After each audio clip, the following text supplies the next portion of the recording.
Stage पे India alliance के वरिष्ठ नेता खारगे जी, शरद पवार जी, येचुरी जी और बाकी अलायंस के नेता, सब पार्टियों के कार्यकर्ता, भाई और बहनों, आप सबका यहां बहुत बहुत स्वागत, दिल से आपका स्वागत करता हूं।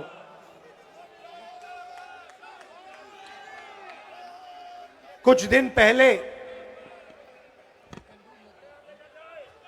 पार्लियामेंट हाउस में 2-3 युवा जंप करके अंदर आ गए। जंप करते हुए हम सब ने देखा। अंदर आए,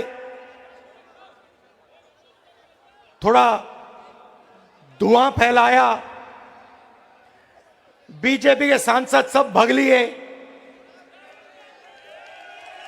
वो अलग बात है।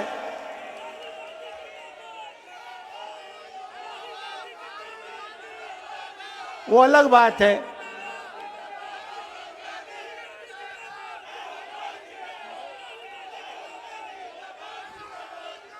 जो अपने आप को देशभक्त कहते हैं, हवा निकल गई उनकी।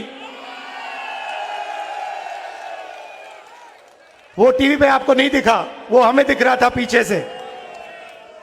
खैर, सवाल ये, सबसे पहली बात, अंदर कैसे आए? सिक्योरिटी ब्रीच की बात हुई, सही है।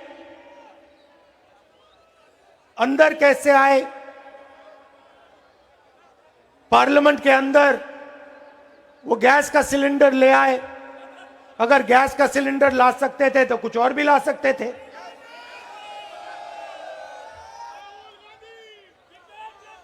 दूसरा सवाल, सिक्योरिटी ब्रीच का सवाल तो है, मगर दूसरा सवाल भी है।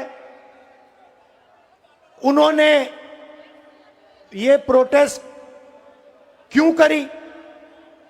उसका कारण क्या था? बेरोजगारी। देश में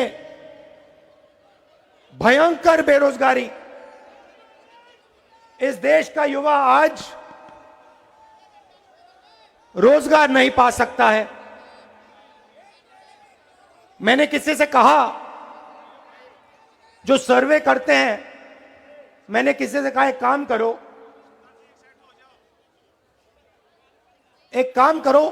एक छोटा सा सर्वे करो। किसी भी शहर में चले जाओ, छोटा सा सर्वे करो, पता लगाओ कि हमारे जो युवा हैं हिंदुस्तान के, भैया ठहर जाओ, हिंदुस्तान के जो युवा हैं, ये जो आपने सेलफोन पकड़ रखे हैं, इस पे दिन में कितना घंटा, मतलब इंस्टाग्राम पे, फेसबुक पे, ट्विटर पे कितने घंटे रहते हैं? मैंने ये सवाल पूछा और छोटी सी सर्वे करा दी, कोई बड़ी सर्वे नहीं, बस चेक करने के लिए। मैं हैरान हो गया। 7.5 घंटे जवाब मिला। 7.5 घंटे युवा फेसबुक पे, इंस्टाग्राम पे, ट्विटर पे, ईमेल पे, अपने फोन पर, जैसे देखिए यहां पे सारे के सारे लोग फोन लिए पकड़े हुए हैं, देख रहे हैं। 7.5 घंटे नरेंद्र मोदी जी की सरकार में हिंदुस्तान का युवा सेलफोन पे बैठा है। क्यों? क्योंकि नरेंद्र मोदी जी ने उसको रोजगार नहीं दिया है। रोजगार उससे छीन लिया है और उसको एक ही रास्ता दिया है, सेलफोन पर इंस्टाग्राम को, मतलब देखते रहो, 24 घंटा देखते रहो। यह है हिंदुस्तान की हालत, सच्ची हालत। इसीलिए ये जो युवा थे जिन्होंने सिक्योरिटी ब्रीच जरूर की, वो भी आपकी गलती है, इसलिए वो पार्लियामेंट हाउस में कूद कर आए। ये भावना हिंदुस्तान के हर युवा के दिल में है। अब देखिए, मीडिया में यह बात नहीं आई कि देश में बेरोजगारी है। नहीं, मीडिया ने देश में बेरोजगारी की बात नहीं की। मीडिया क्या कहती है? मीडिया कहती है कि पार्लियामेंट के बाहर सांसद लोग बैठे थे, वहां पे राहुल गांधी ने वीडियो ले लिया। मतलब इन्होंने यह नहीं कहा कि 150 सांसदों को बाहर कर दिया, पार्लियामेंट के बाहर खड़ा कर दिया। यह सवाल मीडिया ने नहीं पूछा, क्यों किया, कैसे किया। अमित शाह से सवाल पूछा कि भैया आप होम मिनिस्टर हो, ये दो युवा जंप करके कैसे आ गए। बेरोजगारी पे 2 सवाल पूछे और 150 लोगों को उठा के बाहर कर दिया। मीडिया ना बेरोजगारी की बात करती है,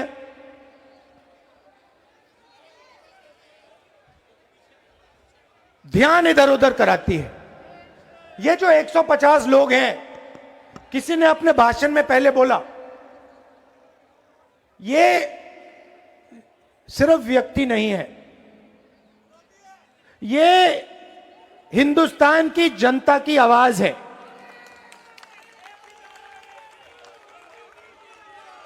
हर एमपी लाखों वोट लेके आता है। आपने सिर्फ 150 लोगों का अपमान नहीं किया, आपने हिंदुस्तान की 60% जनता का मुंह बंद किया है। यह सच्चाई है। और आप सोचते हो कि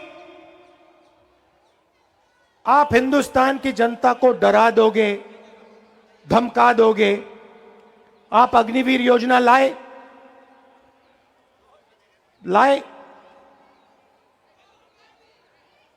हिंदुस्तान के युवाओं के हाथ से आपने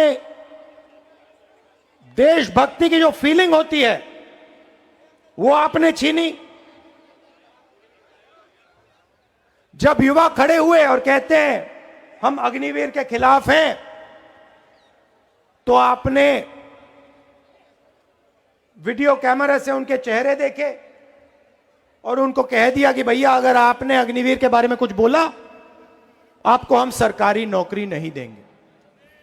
तो आप सोचते हो आप हिंदुस्तान के युवा को डरा सकते हो, आप सोचते हो कि आप मीडिया को कंट्रोल कर सकते हो, आप सोचते हो कि आप देश का पूरा धन अदानी जी जैसे 2-3 लोगों को दे सकते हो। आप हिंदुस्तान को नहीं समझे, आप हिंदुस्तान के युवाओं को नहीं समझे।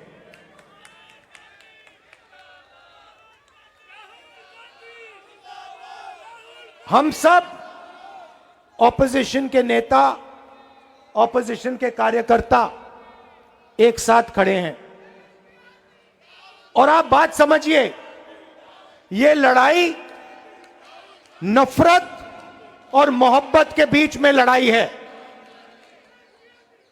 जैसे मैंने कहा, नफरत के बाजार में हम मोहब्बत की दुकान खोल रहे हैं। जितनी आप नफरत फैलाओगे, जितना आप लोगों को धमकाओगे, डराओगे, उतना इंडिया अलायंस मोहब्बत फैलाएगा, भाईचारा फैलाएगा, एकता और इज्जत फैलाएगा।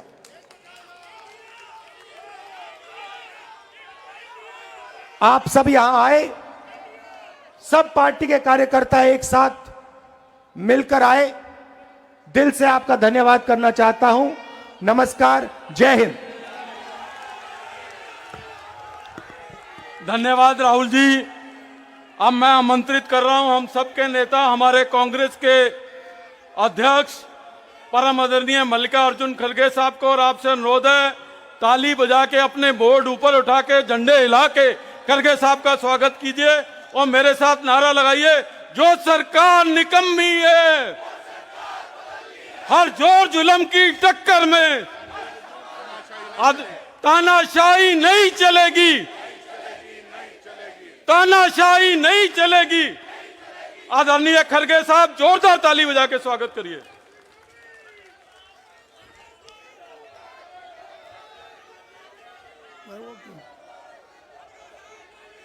मंच पर थोड़ा पहले शांति से सुनो, फिर उसके बाद जोर से तालियां बजाओ। मंच पर बैठे हुए नेता राहुल गांधी जी, पवार जी, येचुरी जी, डी राजा जी, शिवाजी, डीएमके के नेता, आरजेडी के नेता और जेडीयू के नेता और बहुत से हमारे इंडिया अलायंस पार्टी के जो भी नेता यहाँ बैठे हैं, क्षमा चाहता हूं, मैं सबका नाम नहीं ले सकता समय के अभाव से। मैं इतना ही कहूंगा कि आज इंडिया अलायंस के सभी नेता यहाँ पर आए, अपनी बात रखे, इसीलिए मैं उनका सबका धन्यवाद करता हूं। ये इंडिया अलायंस क्यों बना? इंडिया अलायंस इसलिए बना जो मोदी जी, शाह, इन्होंने डेमोक्रेसी को खत्म करने का एक बीड़ा उठाया है। देश के संविधान को खत्म करने का इन्होंने बेड़ा उठाया है।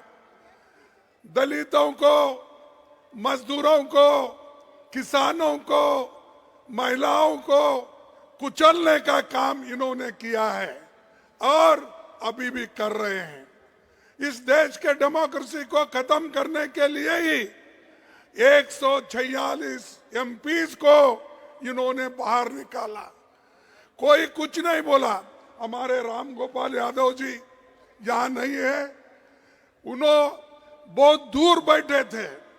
ऐसे कई जो 147 एमपीज में दूर दूर बैठे थे, मुंह भी नहीं खोले थे, बोलने का बात उनको समय भी नहीं मिला, लेकिन उसको सस्पेंड किया गया। सस्पेंड करने के बाद हमने बाहर सभी मिलके गांधी स्टैचू के पास सत्याग्रह किया, धरना किया। तब जो हमारे सदन में सरकार के तरफ से ये आता है, मुझे बहुत धक्का लगा कि एक संविधान के उच्च पद पे बैठते हैं ऐसे लोग कहते हैं कि मैं एक फलाना जाति का आदमी हूं, इसीलिए मुझे इंसल्ट कर रहे हैं। अरे अगर आप देश के संरक्षक करने का अधिकार लिए हैं, संविधान के तहत आप चलने का वायदा किए हैं, तो आप जात पात की बात अंदर करते हो और जात पात पे चलने की बात करते हो। अगर आपकी हालत यही है तो मेरे जैसे दलित की हालत क्या होगी? मैं जब उठता था, सदन में उठता था बात करने के लिए, आपके तरफ आवाज उठाने के लिए, तो उस वक्त कभी मुझे मौका नहीं मिलता था।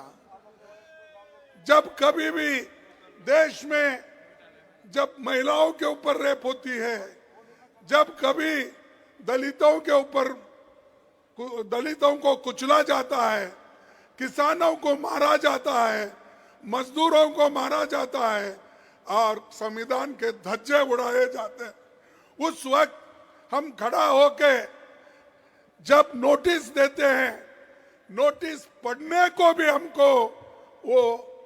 हमको परमिशन नहीं दिए।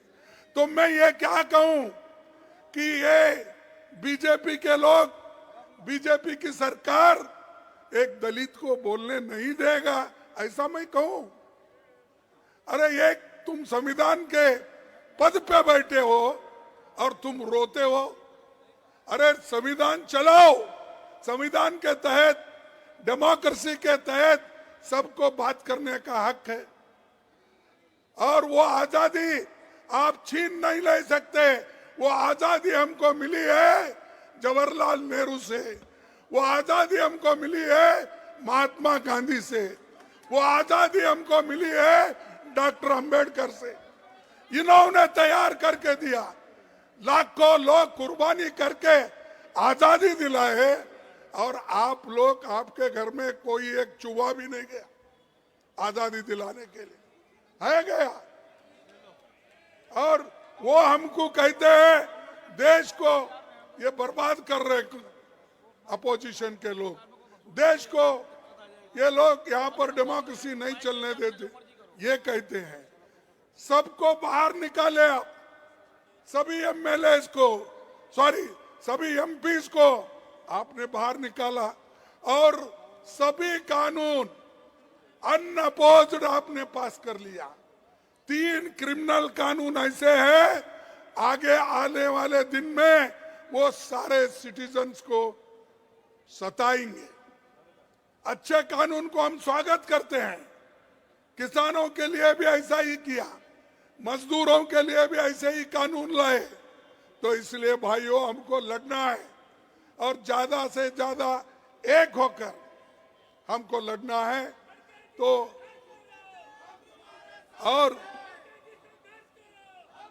और आज मोदी जी हर एक को दोहरा रहे, हमारे कार्यकर्ताओं को जहां कहीं इलेक्शन आता है उनको ईडी का डर, सीबीआई का डर, इनकम टैक्स का डर। अरे कितने डराते हो? अरे ये अपोजिशन पार्टी कांग्रेस ये डरने वाली नहीं है, झुकने वाली नहीं है। अगर आप कितनी भी कोशिश करो, आप मोदी साहब आप कितनी भी कोशिश करो हमको मिट्टी में दबाने की, हम बीज हैं, बार बार उठने की आदत है हमको। हम तो तुम दबाने की कोशिश करते हो तो हम उठते हैं और देश को बचाने के लिए, संविधान को बचाने के लिए, लोकतंत्र को बचाने के लिए हम सब एक होकर लड़ रहे हैं। मुझे खुशी है कि सारे अपोजिशन के नेता एक हो गए हैं। अब जब सब लोग एक होते हैं तब अकेला मोदी कुछ नहीं कर सकता। और मोदी जी को इतना घमंड आया है, इलेक्शन से पहले ही कहते हैं कि 400 सीट जीतेंगे। तो क्या मतलब भाई, 400 सीट जीतने का क्या है तुम्हारे पास? इतने पॉपुलर तो नहीं है, क्योंकि मैं देखा हूं जब कर्नाटक में आए हर जगह फिरे, गली गली फिरे, हार के आए। तेलंगाना में गली गली फिरे, हार के आए। हिमाचल में गली गली फिरे, हार के आए। ऐसी क्या बात है? तो आप पहले ही कह रहे मैं 400 सीट लाऊंगा। अरे आपको जो जनता आपको सत्ता में बिठाई है वो जानती है कि आपको सत्ता से कैसा बाहर निकालना, नीचे गिराना। तो इसलिए मैं इतना ही कहूंगा, आप सभी लोग यहाँ आए हैं, सभी नेताओं का भाषण सुने हैं, तो इंडिया अलायंस एक होके लड़ रही है, इसको आप साथ दीजिए, एक हो जाइए। और मैं सभी मीडिया से भी अपील करता हूं, जो सच है वो तो बताइए, जो सच है वो तो कहिए, जो सच है वो तो लिखिए। इतना ही मैं आपको कहूंगा।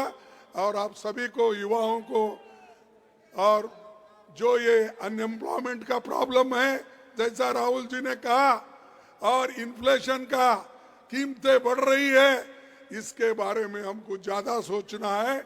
उस नजर से आप देखकर एक हो जाएंगे और आगे हमको पूरा सपोर्ट करेंगे।